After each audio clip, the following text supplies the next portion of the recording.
Yeah, that'd have been good. You believe in the Bible? You believe in the Bible? How did Christ say we get to the kingdom? Faith? Is that what Christ said? Is that what Paul said? Can I show you? This is the book of Matthew, chapter 19 and verse 16.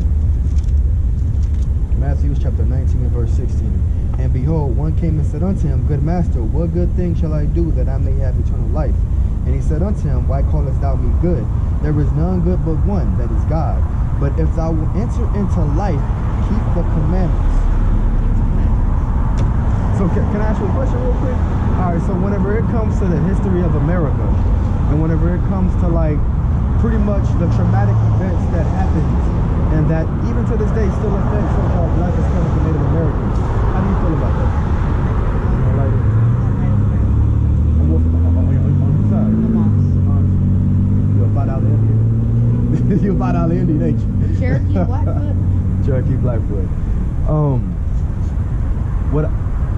What I'm pretty much here to say, and pretty much to put out there whenever it comes to my people, whenever it comes to the other nations, that when Christ comes back, he's going to put his people on high, and the other nations that put his people into slavery, they're gonna have to get what they did to his people. Like a lot of our people, we pretty much chalk up the history of America to just, you know, it's the past, you know, whatever happened, it, you know, it is what it is. You mean Acts 7:7. Like, you know, we can move on and be better and, you know, live our lives and worry about the future. But the thing is, the history and the foundation of America is actually the fruits of what we got going on now. We have race riots, we have racism all throughout the whole country. We have people creating all kinds of comedy and all kinds of attractive how you say attractive notions whenever it comes to the funny thing about racism, like, you know, white people make fun of black people make fun of white people. It's crazy how diabolical now that racism is being, you know, honed in with a microscope, and everybody is just blatantly not necessarily dealing with it. Give me that, Acts 7:7. This is Acts chapter 7, verse 7. In the nation to whom they shall be in bondage will I judge, said God. Now, the nation that took us into slavery, whether it be the British, whether it be the English, whether it be the Dutch, whether it be the Portuguese or the Spaniards, a lot of them, whenever it comes to their families that thrive now, they benefit off of the currency and off of the funds that they got through slavery. Like, have you ever heard of the Lloyds of London? The Lloyds of London? They're an insurance company, and they got so rich because of all the insurance policies that they actually placed on slaves. If a slave was to get sick, or if a slave was to run away, they would insure actual people. But a lot of us, we don't look into the history of what's going on now, not realizing that even to this day, nothing has changed. Like when you look at the prison system, a lot of blacks, a lot of Latinos, a lot of, you know, Native Americans, and other people too are in the prison system. But when we look at the 13th Amendment, the reason they want to put us in the prison system is because only if we commit a crime is slavery actually legal. You know that? Yeah, look at the 13th Amendment. Only if a person commits a crime is slavery eligible. That's why they got people in prison creating license plates and doing agricultural work and doing all kinds of stuff whenever it comes to, you know, what a slave would do. Because they want us to go back to that environment. Because it's through us is how this country has thrived. So whenever it comes to the things that your ancestors did, like you like have a horse away. But just know whenever the time is coming, right now this is y'all's people. Like right now y'all can thrive, y'all can live it up, y'all can, you know, do whatever y'all want. Have fun. But the time is coming when Christ returns and he actually gathers up all of his seed, all of his children, and gets them out of the condition that they are living in. Then the table will actually turn. And the people who took up, remember that's 13 now, let's get that again. The people who brought us into slavery because God is a just God. All those lives, all those babies, all those kids, all those women with the wounds cut out and the babies pulled out, all of those screams and all those cries at night, the Lord had to hear that. And he wouldn't be a righteous and just God if he actually let all that, he just let it be. Give me that. This is Revelation chapter 13, verse 9. If any man have an ear, let him hear. He that leadeth into captivity shall go into captivity. The people that led up people into captivity, and that's red letter. The people that led up people into captivity, they have to go into captivity. As the scripture says, you shall reap what you sow. So, because your forefathers or your foremothers, not to even just say you and your family, but whenever it comes to white people as a nation, who go back to the Edomites or the Bible, because you can't find African American in the Bible, you can't find black, you can't find Chinese, you can't find any of those ethnicities in the Bible. So every nation that's on the planet, they have a biblical nationality that they can actually go back to. Like for example, Arabia, the Arabians, they know that they go back to Ishmael. They know that they can tell you that because they actually have kept their heritage. But I mean that to say, everything that y'all have reaped and that y'all have benefited from is gonna have to come back on y'all. It's gonna have to. Like that's exactly why that's why I chose to wear the church today. Because of all those people that were slaughtered and that was killed and their lives was just chalked up to nothing. Somebody's gonna have to pay for it. Somebody. Keep reading. He that killeth with the sword must be killed with the sword. And he that kills with the sword must be killed with the sword. So not only is it just you bringing the people into slavery and you not even killing them, but even if you kill them, you're gonna have to be killed with a sword. And who's waiting on that? Keep reading. Here is the patience and the faith of the saints. Here is what the saints are patiently waiting for. Because we as a people have been downtrodden. We as a people, we're looked at as thugs, we're looked at as gangsters, we're looked at as all these negative examples, all the negative titles. Whenever it comes to anything negative, we're the top of it. And when it comes to anything positive, we're the bottom. So it's like, at the end of the day, we are looked at how we're looked at because the system that is set up now has to keep us at the bottom. Because as soon as we get grasps of our mentality and realize what we got going on, it's gonna be the end of this place. I'm sorry, I gotta get the CVS. I gotta get a prescription. Nah, you good, you good. You have a nice day. See now, with some Edomites, you have to you can talk to them and slightly condemn them. You can talk to them and slightly condemn them. You ain't even gotta be rude and brutish. You can tell in her eyes. She you can tell. Much time You can tell. I mean, I didn't really have anybody else, so it's like I need to entertain myself. Couldn't even look at it. Yeah, she looks fucking disgusting. Her teeth, she only got like 4 or 5 teeth in her mouth. But all praise to the Most High that she got her history. No, you broke it down perfectly. And it's crazy because a lot of them, they walk up and down these streets thinking that, you know, hey, I'm just living life, God loves me. You gotta realize everything that you did in your past, bro, you're gonna have to get that in blood. You're gonna have to get that in blood. They just gonna run away and Exactly. Give me Lamentations 4 and 22. I'm right on Lamentations 4 and 22. Give me that. Lamentations chapter 4, verse 22. The punishment of thine iniquity is accomplished, O daughter of Zion. When the time comes and everything that we have had to suffer, everything that we have had to deal with is gonna, like I said, tables are gonna turn.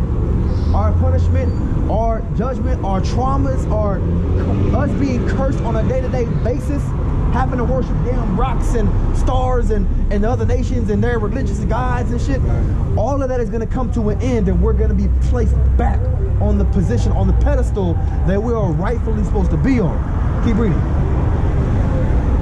O daughter of Zion, he will no more carry thee away into captivity. The Lord will no longer place judgment and place slavery and place the curses upon us, because then he's going to turn our heart around to where we will automatically serve him and reverence him, and we will be the godly nation, the godly bride that he chose us to be.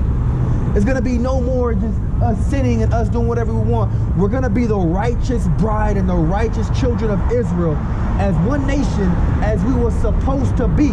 But guess what? Keep reading. He will visit thine iniquity, O daughter of Edom. He will discover thy sins. But guess what? The very same people that the Lord, the nation that the Lord utilized to put the curses on you and to subjugate you, now they ask, give me Deuteronomy 30:7. Now their ass is gonna have to be placed under the curses, and now they're gonna have to deal with all kinds of trauma and all kinds of bloodshed for what they did to our babies, our women, our children, and our brothers. That's right. They're gonna have to pay for that. Exactly. Like I said, they're gonna have to get that back in blood. Get that. This is Deuteronomy chapter 30, verse 7. Start from the top. Start from the top. From 1? Yeah, start from 1. This is Deuteronomy chapter 30.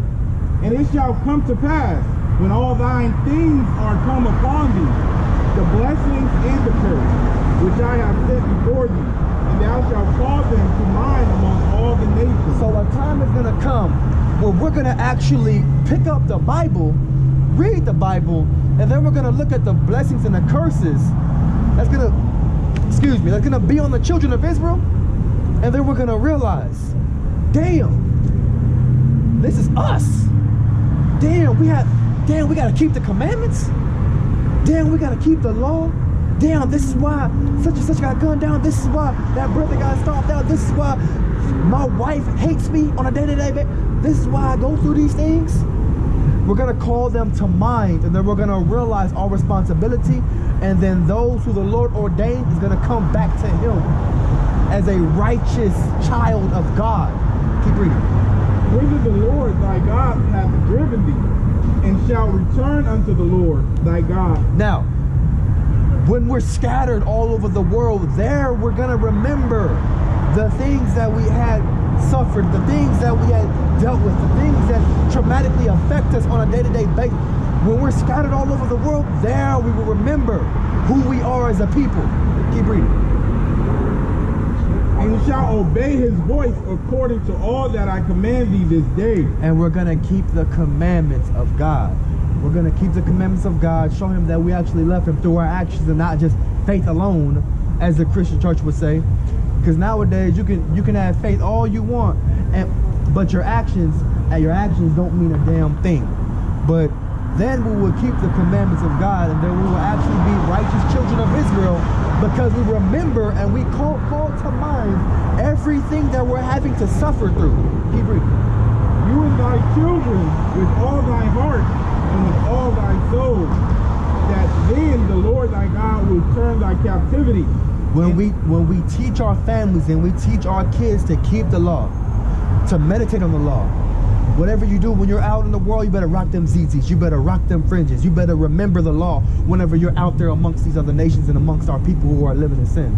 You have to remember the law no matter what, because then he will turn our captivity and get us out of the condition that we've been living in for the past fucking millennia. Keep reading. And shall obey his voice according to all that I command thee this day, thou and thy children with all thine heart and with all thy soul, that then the Lord thy God will turn thy captivity and have compassion upon thee, and will return and gather thee from all the nations. Then the Lord's going to remember us, and he's going to gather us from all the other nations. He's going to end our captivity. He's going to heal us from everything that we had to deal with. He's gonna bring us from out of the ghettos and out of the barrios and out of the trenches. He's gonna bring us from those places, and he's gonna set us above all the nations, and we will no longer have to serve anymore. Keep reading. Whither the Lord thy God hath scattered thee, if any of thine be driven out unto the outermost parts of heaven, from thence will the Lord thy God gather thee, and from thence will he fetch thee. And the Lord thy God will bring thee into the land which thy fathers possessed. Now, it don't matter how far he scattered you. It don't matter if your ass is in fucking Bangladesh, or if your ass is in Madagascar, or if your ass is all the way in fucking Timbuktu. The Lord's gonna gather you from all over, no matter how far you are, and bring you to your land. where we were rightfully supposed to be, and not the goddamn heathen that's over there right now getting their damn heads blown off. Right. Keep reading. And thou shalt possess it, and he will do thee good, and multiply thee above thy fathers.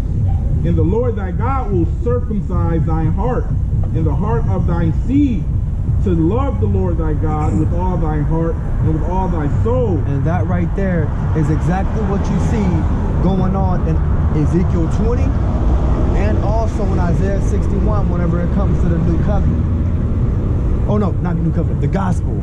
He's gonna turn our hearts around. He's gonna heal us. He's gonna bring us back to our righteous authority, our righteous place. And he's going to heal us from everything that we had to deal with. You breathe.